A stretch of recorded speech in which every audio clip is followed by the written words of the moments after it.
The Lord hears and delivers. Ose Ewurade tie na oje. Abusiafo na oche asan akọ apro abeto yembion. Yede onyankopon enhira edema munyara. Kote munyara ye no esua enwomto enwoma no. Ye no wadikan ayadusua no mako miensa. Na otwi mu no ye pese ye no ye ne etoso enan no. Se ohwe adusua na tifi asem na ose onyankopon tie na oje. Mientwe humra sisia.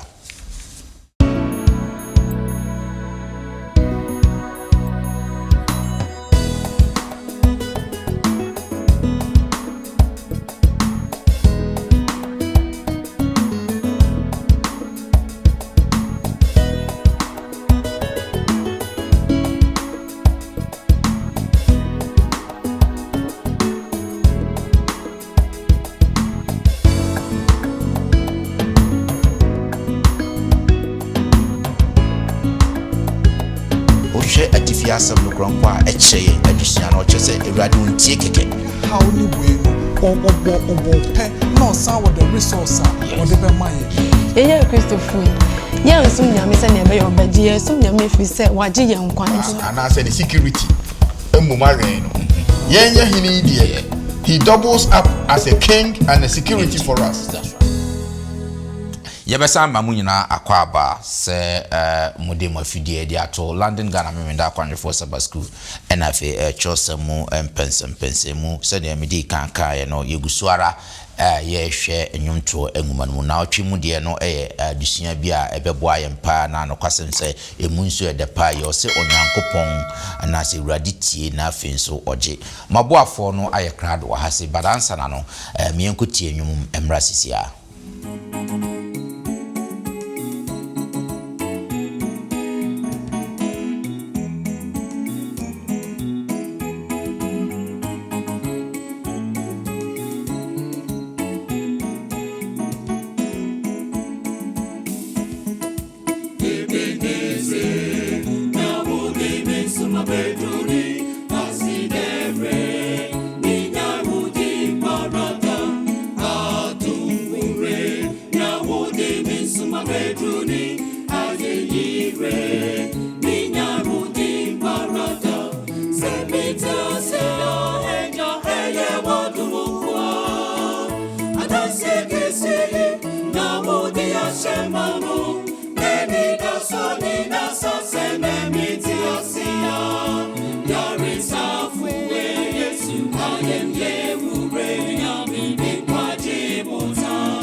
Dansi ya shemano Minyahudi farata Neni da suoni nasa Minyahudi farata Semi hurimi muni Minyahudi farata Sumuda Eyi mayeda Tego hujita Neka wasida Neka chirehaman Neka mama ninati Yari safuwe Yesu I am Yehure Yami Bimpati Mutan Minyahudi farata Yari safuwe Yesu I am Yehure Yami Bimpati Mutan Minyahudi farata Yari safuwe Yesu I am Yehure Yami Bimpati Mutan Minyahudi farata Yari safuwe Yesu I am Yehure Yami Bimpati Mutan Minyahudi farata Yabeda nwumtufo ko yase nyuma omode ama yen ma memfa saa kwanya ye na afi memfa yi maboafo yi emfa nkyeremo na afi yemfa yiti enu yen addition ni mo but before then no aboafo sonko mo so addition yasene ma da biara da ye de brawo so yen yi omo ankyera na enye sansesa nwumakuo yi no mo so yasene boy ho ban ebo ye chidon ma ye yesa addition ya omde fa ediko yase afana enyirara ne edi kan Trebian TV Ghana Sajma Koi a TV and Crankra Jumaku Bia Wafa on Yankopon Assam de Atom say one day for born some sabin summon tossum the room or Modia on Yankopon Assam near car on the Fanum de Akoyase Afana and so one more be episode the boy Trebian TV Ghana is so Ubum said your number 3 and funny and if Fana Frey will bet you so na Kakrabia and Fabua Trebian na Dutchby on Yankopon so ebe Kyle if you want so near Hope TV Ghana Hope TV nso TV djuma ko mo nso de omo ya ne se onyankopon asema no mbo hu dawo enti trans ne ye discussion se ana Hope TV nso afa no mso mo yi achi wiase nyina na ewiase omo nti onyankopon asem no omo nso mati onyankopon asem enti se wo bibi na de bebo Hope TV Ghana esro omo nso number eda ye mfoni na nifa na frɛ obinso ebeje so sara nso na Hans TV nso TV for fraba kra wo brekum bro ahafo memu no kwasem se sa TV afi no nso ma hyase no mo de ahyase ne se onyankopon asem no mebo spread akowiase afana nyina se wo mo bia de bebo Hans TV ahyɛ obunso wonso one number eda yemfoni na nifa na frɛ obibeje so na enam saye so emo onyankopon ashra maboafo na aye krado enti no yanso na mi yi omo nkyira mo na afi wi a yemfa yiti enu addition no medium of sonfo Bismarck Mensa ende ye wo adom mesan ewo Elder Hansen asamwa ekame ho ase Elder Hans ye mo akwaba me da se enenso ye ton safro watch me aba me ko manimo a sister Agnes Tetenso ena eti emfimfini sage ye mo akwaba o da se ende watch me aba na me ko echo no a so Elder Alex Collins afanso eneti echo no a no Elder ye mo akwaba medamu nyina ase se yeto nsafre mo matimi aba last week na yehwe onyankopon dihine no kwasem se last week addition no mayehu se onyankopon dihine adenti because on ebo ade onyankopon dihine adenti wi mu atumfo nyina ahye nase onyankopon dihine adenti because o tumi so tumi dishira onyankopon dihine infa acheye mebre infa Psalms na ma ya chese adebo na nkasa na ehokrampo ni hu no mu o bye onyankopon tumi o de bo ade me hu se ampa ye mfifiri niema bi mu na eba ne mo onyankopon to no bo ase ene bo onipa na de kan ekrampo na de kra se ne onipa ti onyankopon atimi aye second to no a kyerɛ sɛ ɔni hɔ anka yɛyɛ ne ɛwɔ hɔ sɛnea yɛti na ɛkyerɛ di bia yɛn nso yɛdi ɛwɔ Nyankopɔn n'ahenni mu. Great, it was a very beautiful lesson. Sɛ wonya ntie na ɔwɔ YouTube a ɛsɛ sɛ ɔbɛ subscribe yɛ channel no wowie a na afei nso wakɔ akyi na wakɔ akɔtie adesua a wontie na afei waba bɛto ase ne ntiaseɛ no ɛbɛtumi awie emu ɛdeɛ ɛnɛ deɛ no ɔse Awurade tie na ɔgye. Wohwɛ atifi asɛm no krampo a ɛkyerɛ yɛn adesua no ɔkyerɛ sɛ Awurade ontie kɛkɛ bo ha otie asɛm no ka kyerɛ no otie no ano ida so ɔde bɛkɔ akɔgɔsipo Nyankopɔn de ɔse otie a ɔgye. Yɛbɛhwɛ sɛ ne Psalms ɛbɛkyerɛkyerɛ saa nneɛma sɛn na Nyankopɔn tie na ɔsangye ɛno na saa na otwi mu yɛpɛ sɛ yɛwura mu na afei yɛhwɛ but answer na no ma yɛmmɔ mpaeɛ na afei yɛnhwɛ yɛnka abosem na afei yɛmfa yɛti enu adesua no mu ankasa enti mama dog ɛmmɔ mpaeɛ ɛma yɛ Mama yɛmmɔ mpaeɛ yɛra Yesu asatena se biem hia wo hɔ nyansa ne nimdeɛ a yɛbɛtim de ate wasɛm ase na deɛ chance yɛ hia wadom sɛ yɛte wasɛm na yɛsɛ yɛtu anammɔn a yɛbɛtum atu ho anammɔn yɛsɛ sɛ fa dom yɛ na bɛka yɛ ho ɛwɔ adesua mu yɛbisa wo dɔba Yesu din mu amen amen yo sisa yɛnhwɛ nka abɔsɛm no wɔ anwom nwoma ne tru ade asan nnan yimu du nson Psalm 34 verse 17 ɔse atene fo su frɛ na Awurade tie na wagye wɔn fi wɔn ahohiahia nyinaa mu amen amen great yɛni kan hwɛ nka abɔsɛm no the righteous cry out and the Lord hears and delivers them out of their troubles amen ne tofa bomu no yɛbɛkyerɛ ase sɛ and I said ntiase bench mu po ben na opese ode maye before you hwe adesua no mu yo minia ya me sure that say assign echia ya dofo nyina the righteous cry out and the Lord hears and delivers them out of all their troubles. That's right. Ubisa yebechira say saying the din kind no mame enye a bit individual kakra. Yeah. Question and say so we are training here and kebe den e say wosu. Because first of all no yenim say yenya mitimi ade nyina ayo ono na bo ade ono na ye bibia etinka by human logic no and say opportunity ni di kan kura susu. Yeah. The first statement in a a bit of a contrast to human logic but or say the righteous cry out. Actually say we are training na say wudi nyame asem so a esan say ye ti wi ase ye ne obonsam na etie yes na from the beginning no ya ton ye ni munyamama obonsam na ohawa ba ye so ntino we are training a ubeko amane mu nanso anigi seme wo ho ne say otini ni ube cry out odibonye ni so cry out ono susu yes nanso otini ni de no de osu kire onyankopon just right na ose oje no efiri na ho hia nyina yes what it means ni say onyame nhye ye mboda say ye nkwa amane mu onyame nhye ye mboda say oyotini ni a rosy contrary to the popular notion of Christianity prosperity Christianity no a in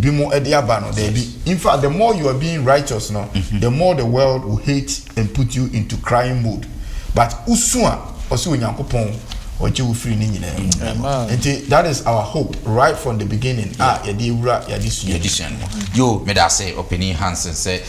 wacheche mu eje amaye. Yanhwe me nompe ahunta wo anase my frame was not hidden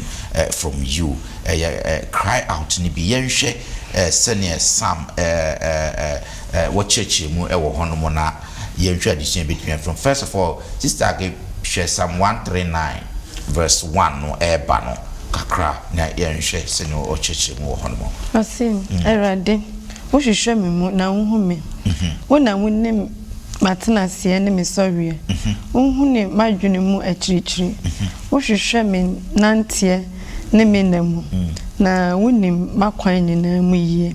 na asem biara ne metachrema so gidie wo awurade wonim no nyina no waka me ahyem matwiri ne manim na wode wonsa atome so saa nimdeɛ yi yɛ me nwanwa dodo ɛkɔ soro dodo mentumi nnuru kura great now wako some okay we na kan 12 no so 139 verse 12 verse 12 ne say esum so nnuru sum ma wo na anajo hrense awia esum ni han ye wo pɛ amen for 13 na kan no wagura kan 18 no na wo na wo bɔ me sawa yes wonwunu me na yam 18 ne so say mere kan a ɛdɔɔso sene anwea minyane a medaso me wo ho ara amen amen ye show sign asa psalms we are na sa nyom yi ɛda onyankopɔn tumi edi kyerɛ yɛn Psalm 139 a powerful psalm yes yesua de sua o say we are training nia wo say usu a onyankopɔn ete wo ne na obeba wo nkyɛn no abegye wo onyankopɔn ete wo ne dia na ese onimo yes fi say me wa sorry dem handa mra na me ba Zanda War Children Ministry say oto nyoma nkwala ndoso ba ono nko atie mu a mete ne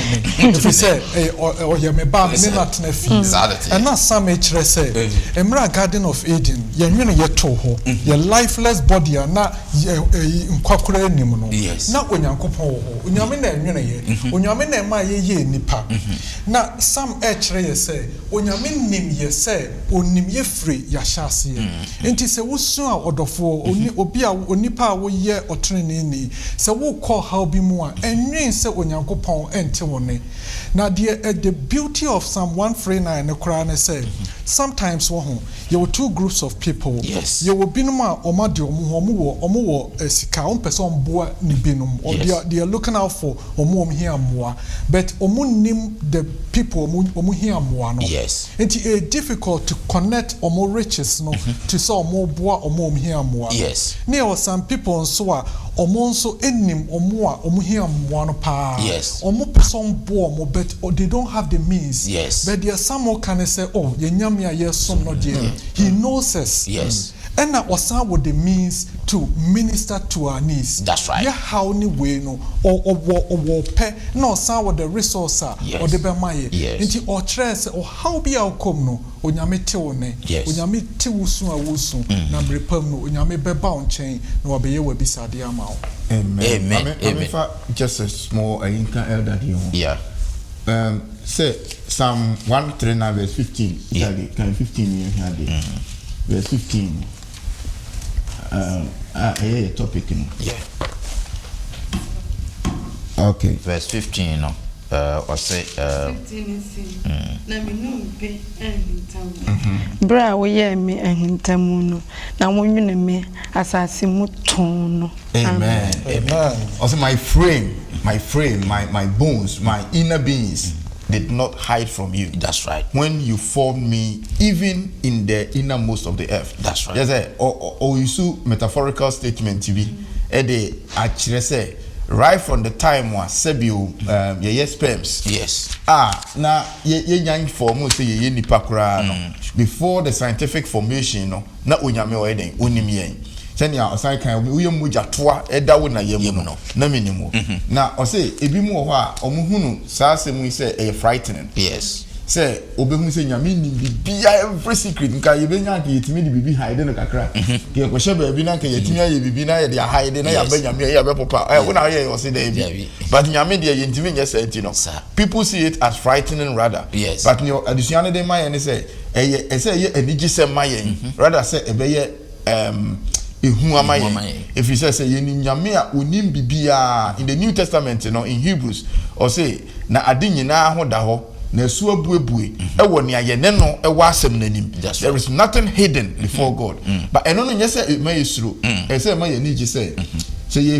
every little tear ni su bi e betie free ye ni ase no onyame nim or how be a yekomu no osimpatu pre hwe ase kura onyame nim enti a kire se e maye enidaso si nyame nim bibia so maye kom in a season kura no a every bi ba se ne dog kan no he has the means and he has the power to take us out from it. Yo, madam ase pass ma ye ne sa dia ma ya fe ye nto aso na fe ye nhwe Psalms a eno nso e kan onyankopon a ne bambo ho a one bambo ho to so e was Psalm 40 verse 1 to 3 no yen share assurance of God's care yen share senior Psalm 40 verse 1 to 3 no so o see try na metwa erade na wo ya asoma me na wo tie me so frɛ na wo yi me free Oseye amenemu free atechemu na wode me nansi obotan so o mama na mo tintimi na wode dwom foforo ahye menumu ye nyankopon ayeye nipa bebre be hu asuro na wabata erade ho amen amen yenhwe sa psalms here is a very powerful one pa yenhwe edie na psalms nyomtwo yi die na ka kire die ahotoso na ebetimi afa free sa asemi ho. So I waited patiently for the Lord and he inclined to me and heard my cry. He also brought me up out of the horrible pit, out of the miry clay, and set my feet upon a rock and established my steps. He has put a new song in my mouth. Praise to our God. Many will see it and fear and will trust in the Lord. Amen. Amen. Amen. I mean, it is a way so similar to Niedi Kanka Wasem. Psalm 40 and so ka unyame je. Yes. Ene senia usi ehunu yen. In fact, so we share senia psalmist no anagwentofo no isika asem no a o kire se wanka se unyame na opese oye ana otiho na I say one pe or say I did it and he did it. Yes. Me kwen rade na utie me sufre no na oje me. Okay, Psalm 50 verse 15 no. Yes. Enyom adunum nchemu edunum no so. Yes. Omaye. So see. Na frame here dem na mejewo na wahye me animunyam. Amen. Yes. Psalm 50 no. Aha. Di o kire se emfa aseda afode emu awurade na yenye na pedi okika ni nyina no so na wo ye ni nyina wi a frame wo hia dem na meje wo so onyame assurance of care. Yes. You see, this is not just assembly all kind of keke. I say beni bia na so assembly onyame nim na ma menhwe some points bia additional de man. Yes. O hwa na edi nkan ne say o say onyame Psalm 14 o say o ma wo nan empembo Gabi obehwe wo a wo nan empembo na obonsam ekokutu Yesu say wa kire say obeso wo nan obema na bofo ahwe wo nan empembo na opese wo kire say stumbling na kire say say ye free nyame nanse a eya na ye pe ne yakopempem ba say ye nyame nanse nko ade a obedirect ye feet a ye nan kopembo bia efe wo say o ma image so oye Israel hwefo na o say onna na ye nyankopon no onna na ontonko na wonna. It tells of his alertness hwe nka ohini bia ohini koda na ne himkwa ana say the security emumaren no yenye hini die he doubles up as a king and a security for us. That's right. Nka yesen ko no da nka yenye mumu ya ye eduma as security dia hwero no yenye ayeye ni subjects no ye ne mba no o se munkoda na mewe mo se yehu akokọ ba tan a ohwa butu ne mma no so kokọ mma timi da na nani eka kru se akroma bi ba enti na on the image of God eye akokọ ba tan onyame ye ba tan a onna na ne toso miensa no say the Lord is your shade. Yes. Or sanshi ye wunwunu. Ewiase aye she. Ewiase the word no cry say they are better than synonymous. We are under constant heat. Yes. Heat ben ya boni heat or how heat here amane intimi ntwa ye dan ka intimi nye normal but onyame say me provide a shade. I am a baobab tree me bia kese a motena ase a munya nwunu a wo show aba. Afi o say God is their right hand. Yes. We oye ni tene nifa. Isaiah o say na me de me tene nifa no ebeso mu ensuro na me no na wo ho. E mo akomantu me ni wonyankopon meboa wo na afi me hye wo den na me de me tene nifa no my righteous right hand ebeso mu. It is a wonam ensuo mu a ensuo mfa wo. Wonam asubonten mu a emfa wo. Wonam ogyamu a egya nhyew. This is the assurance. Na ne toso num no so say God's protection of his people is clearly confirmed in Psalm 1:2-1:6-8. Say the protection God shall preserve his children from all evil. Yeah. Also obey ne mafri boni nyina mu. Enti Yesu kire mpaebɔ no. O say yɛn mmɔ mpae nkire agya ne sɛ yɛn free boni mu anamusuo mu. Enti Yesu confirm Psalm 1:8 no. Say onyame agi yɛn free boni nyina mu. That is the assurance of God's care. See nim say assurance we are wo yɛ nyame ba unsuro hwe mo hu. Amen. Amen. Maybe say kwan be so na ye nyame be ye betimi ama ye ho kwan ama nyame ye adwuma ama ye no aye wo ye mu ebi say wo kan de emro so how ba wan hwe ya ure mpo be fi say wo na wo kan side ne nti so how ba ye na batcho so ye betimi abo an wa de na ye betimi de hu say o how we ya be e say me ma nyame kwan na obo am no ye adwuma ma me na obi am ka say oh besi ma me nkobo mpaye ma o so fo we na antwia adwan fa yanko yet me di ya adwen esi nyame asem nti na o say sam no either say e be read nia eboa yen ebra ye wo sa wo how no ana say si ya read to her eba ebe kai ya adwene na yet me di aye bibi enti ma yen twan ema o how na ma ansa ansha busy unhu ba bia baby ekura na ansha na obonsam etimi atwen afri nyame nchen enti edition yesu ehia ma pa se yebema na anya sunso ya brabo na se to ya na so obi mpo a yetimi a reflective on yesu anu edibi ahye ni bakro ni amen. It's like me o question no nia ebeboa ye ba kon so ne say this psalmist ye omo kiro ye no na menyi ni say ewom say na kiro no wo ho na omo we bi omo kiro de but na enye bibi a afi how no ba na no omo kwo hwe bi say ne o kan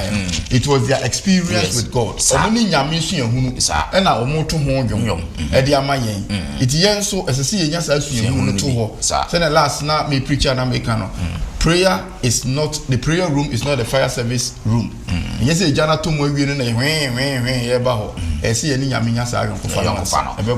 Great. Madam wase pa abusiafo ye gusuara ye hwe adusua bia ende no e de pa ye o say the Lord hears and delivers onyankopon tie na oje se ne adusua ne kono pa no no kwasem se aye de ye hwe ni di ho na ye hwe onyankopon na se urade ye gwanko bia wo ahuhie bremu no ye hwe se ne sam expande anaso o churches ani mai mu kakra was Psalm 17 verse 7 to 9 no na fe yen hwe 31 to 3 no so 31 1 to 3 Psalm 17 so say for one kwan so yiwudo mapa editre wa woji won a wo hwehwe dwankobia free won atamfo nsem wo wunifa hwe me so say eni krutie wisi fa me hinta wontaban nyunu ase 9 abonefo a ofum me fa matamfo etrimodinfo a otwa me ho hia no nti amen. Psalm 31 also verse 1 to 3. Psalm 31 say wo erade na medwane abetwa wo ma weni Emma menim go ase da biara da. Yes. Ha wotene ne so gime. Ya asoma me. Ye ntem gime. Ye me dwankobia butan. Ne sro so aban se wo beje me nkwa. Tebe ne se woni me butantim. Yes. Ne me tina bia sro. Na wodin inti obekire me kwan na wakogya me. But my men's and kind to now when me butantim, ne metina bia sro na wudinti obetre me kwan na wakogya me amen. Great. Encho psalms ya kind come on. Oh Lord, in you oh Lord I put my trust. Let me never be ashamed. Deliver me in your righteousness. Bow down your ear to me. Deliver me speedily. Be my rock of refuge, a fortress of defense to save me. For you are my rock and my fortress. Therefore, for your name's sake, lead me and guide me. Amen. Yeah. I keep so kasa. Kaka mekani say, we say odum to phone na or how bebremu. Na so for how morning so nyankopon bi o be ko ne ho. Yes, sometimes you dey maybe see the fire extinguisher see what say ejaba na dey edum. Enti say se ojaba na fire extinguisher ne ya nyusu a eso mfa so ne se enti se onyankopon no begie na ahohia mu no yantumi anyi nani amfre na kire se onyame kwa ne so ni mfa so bo onyomtuni na hu se egwom ampa ohaw ne amane ne beba ba ne nyina echi no wo bi obesu afre no ye Christopher ye nsum nyame se ne be ye obegie ye sum nyame fi se waje ye nkwa enti na appreciation of nkwa waje ye de ho atom so enti se ohaw bi ba ono na ebe kono ho se irade umimobo ye me safe me from amane mu enti ye wo refuge ogifuo bi a ye dwane kono ho enti se mama ne mu ma nkwa ne ho a hwan ho na metimi akọ hospital si wo se ye yare a ye be kwa kwose ho yare enti ye Christopher ani edi nyame achi na wo ye yaje nkwa onu na se ohaw ne amane ne ato ebe kono ho no ahohia bia mu ye fa ye ho nto no so na ye nko nanim se ye ne penko ade a obeyi afim opese sa ohaw ne ba ye so ne ebe ne so a ye gini di enti obema ye nyamunti ase yo me ne abes na ke wasembe e ka se home sweet home so kwa bonten na ye chesiu amanfo obowa wodi wani hwe ofie kwan wodwane akofie bra ofie na otop no mu a obutum se wanya hotobi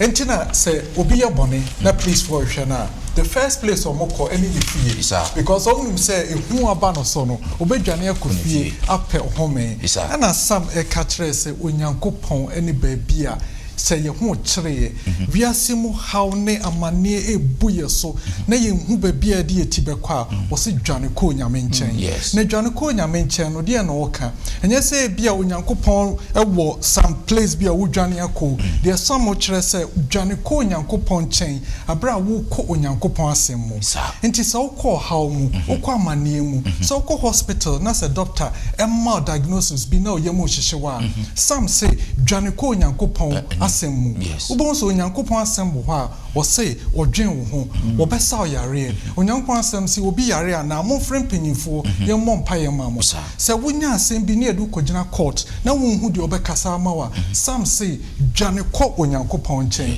ubon so onyankopon asem onyame asem bi wo ho say oye onyame oye kasamafo oye onyame a oye yeja wo how bi a wo kom no sam say se wo hu say o how be about so a dwane ko onyankopon chen medase pa se sabre na ewia ze ka se shedo a jaza motiase if you say na ewia kataban so say Israel for no po to omo kwa no se ewia na odi munkum asi omo so anajo na odi jesi omo so enti asama o ka no se odi hu hyem ya na obetiase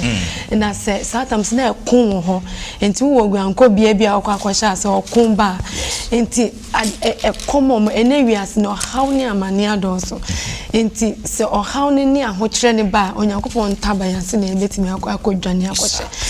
enti ekasa abre ne wo omutiase wasamba yesu sambe se de ba ye komane etonu na be ma wate ade kro na wo kan na se na wetimi di mu ho amanyame amen Psalm 91 ni otena osoro hin na hintabia no otena twedi ampon enwina ase mesi mewura de se woni mi kwa nkobia ene mechem na me o say na obegye afiri ofiri sumfo no ensem otoa so a edepa enti dwane ko bia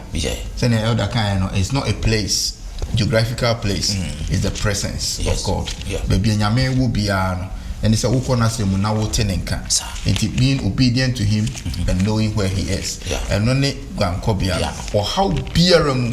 onyame se wotra na minus ya obesi awurade se oye gwankobia ene wo han great madam wase yento aso na fe yenhwe na yen sorry yen adisua and so we de yenko ye hwe the friend say bamafo ne ochefo no e de yebekọ 1 Corinthians chapter 10 verse 1 to 4 no yenhwe Paul so e describe Exodus certain Israel for country no mu to free Misraim no oka ho asem kakra bi o yenhwe se ne Paul e kan na yenhwe honhom adusua ye betumi asua free e ho no 1 Corinthians chapter 10 verse 1 to 4 Ose anuanum mempesa medisie mu se yen ajanum nyina hye mununkum ne ase na won nyina fa epono mu na obo won nyina esu to Moses so mununkum ne eponumu na won nyina di honhom fam aduane kro na won nyina num honhom fam anone kro na wonum firi honhom fam butan a edi won akiri no mu na obotan no ne Kristo amen amen great yan show honhom adisuan ben na yebetumi asuan free asama Paul eka no ewa hase yeah and he just said my woman say Paul was actually looking at Psalm 114. That's right. Na kwanya onyame fa so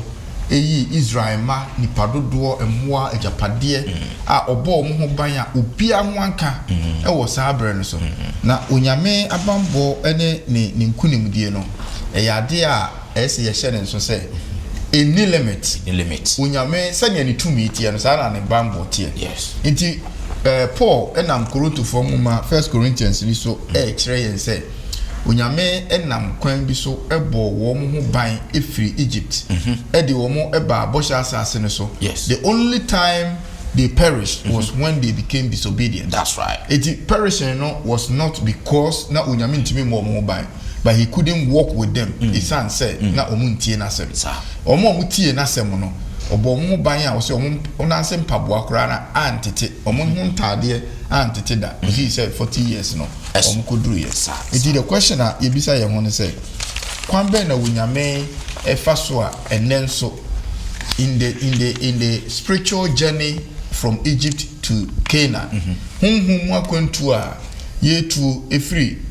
Misrim eko Canaan ye be den na ye ho ato nyame so say epo ahodo e woda yanim emmepo ahodo e da yanim Pharaoh ahodo a edi akiri ekom ahodo e be de yen wo kwan so sukom a e de yen wo kwan so sene Israel for fam no ewie a e be hye yen no ene esumu a e be duru yen ni nyina experiences a Israel for no fam but we see onyame bo mo ho ban enti ye be de ne yenya sa ahotoso no amanyam ehun say ewie hye yen a Awurade ye mununkum esuma duru yen a oye fire by pillar in the night onyame a pillar of fire konkron di anim se oja se ya to pokoko no a onyame wotumi se obi pokoko no ma yen se Pharaoh di achi kan yen a e wo kwan bia so a onyame wo kwan obefa so obeka Pharaoh agu epono mu ekom de yen a nyame wotumi se obeto mana ama yen su kom de yen a wotumi se obema nsu afiri Kristo botan no mu ama yen a ti enya sa ahotoso we a megidi se yebemu se onyame oyokomafo eye ogifo God is a defender and a deliverer. We can never turn to anywhere nti ya na yadwen kwa afoforo so ne se ya na ifisi nyame wo chedodo na bi osiesie yen amasa wogie no ti medie ne masua wo ha ne se poetically Psalm 114 describe kwan ya onyame fa so gi Israel and so me so me Israel ni honhom na me tu honhom ke na kwantu no onyame beje me afiri ni nyina mu ewo mu se obema ekom na de me su kom ne be de me hu wo hawo no and so se obeje me and the main kind is 7 and 8 in some one and shemukna o se trinwonsa free sro no ho a hwamme yimi free so akase mu free ananafo mansam one na one ano ka nsem huhu na won nifa ya tro nifa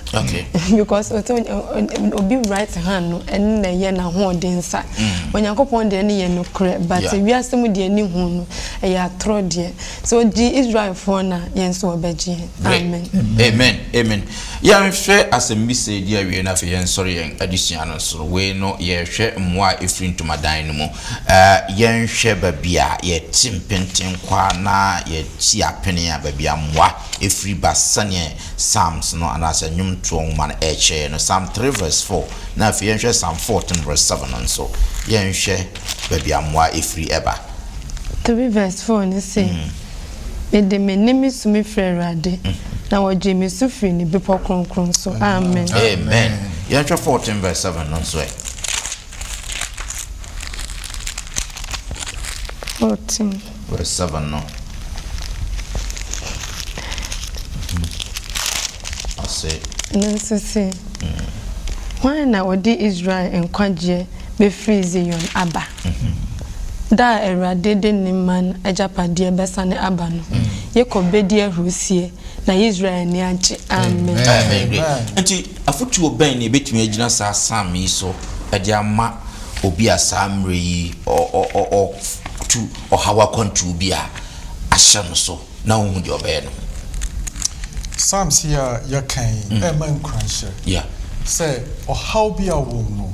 Nyagidie wo nyame mu. Say wo mo a efru nyame ho na beba. Ya de kan akire mu say ye wo even so hwe key test no de shase na. Aso penny Hansen be say a question be say enka wo we your training there we don't expect say wo be soon wo be call how mo wo soon.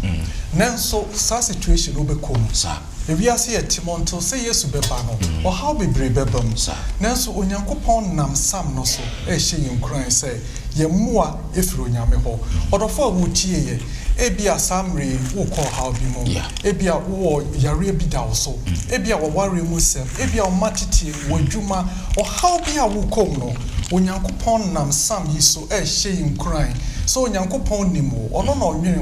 wo, or pes or beboa, or say sufreno. So how ba enko baby a ko nyame ho o nyame beje wo. Amen. Adam that say in the ancient Israel and Israel for settings emitofuo ya Yesu omo ade efiri mu no na onyame ahyehe asase so ntomadan eho som bia na eye very picturesque. Yes. Picturesque in the sense no money say esi ho na omutimi ekoho enti no o say se muhia o how bia momra ntomadan no na osofo no wa kire ne osofo no nye again say na omuni Israel e kai say Daniel who Daniel chapter 6 so that's right. O say na obie na pono no ne e kire Jerusalem no na obom paye e kire Urade o ka kire Israel for even when you are not in physical Israel kra no for when you kire Jerusalem obom paye through the sanctuary no meden metie it is not all the entomadan no and I say apamadaka no aye a symbol of his authority. That's right. Ama womo ena enne the same thing tina omo to them no or say na me mo free Zion unzo mo ka omo say Jerusalem Zion watena bia obepo kronkron no which depicts say onyame etinadwam na oye odi say adwuma no honhomu ane honamu ama womo enne Hebrews chapter 4 verses 15 and 16 or say na ye ni osofo pani a onnim ye mmeroye na ade nyina mu no woso no hweye senia woso onipa hwe bia nanso wanye bone na owie no ma ye appeal a very beautiful appeal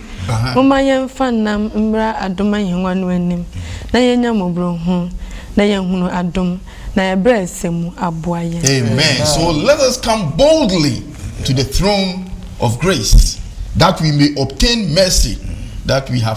have mercy. Mumu yemfa nam ye emfa kukoduro emra den adom ahengwa no anim. Adom ahengwa no wo hen ewo osoro a Yesu Kristo odima yen. It is say no eni giseme wo say ye ka say Jesus the topic you know say the Lord hears and delivers. Yesu yumadi a wo di no osoro se sie you know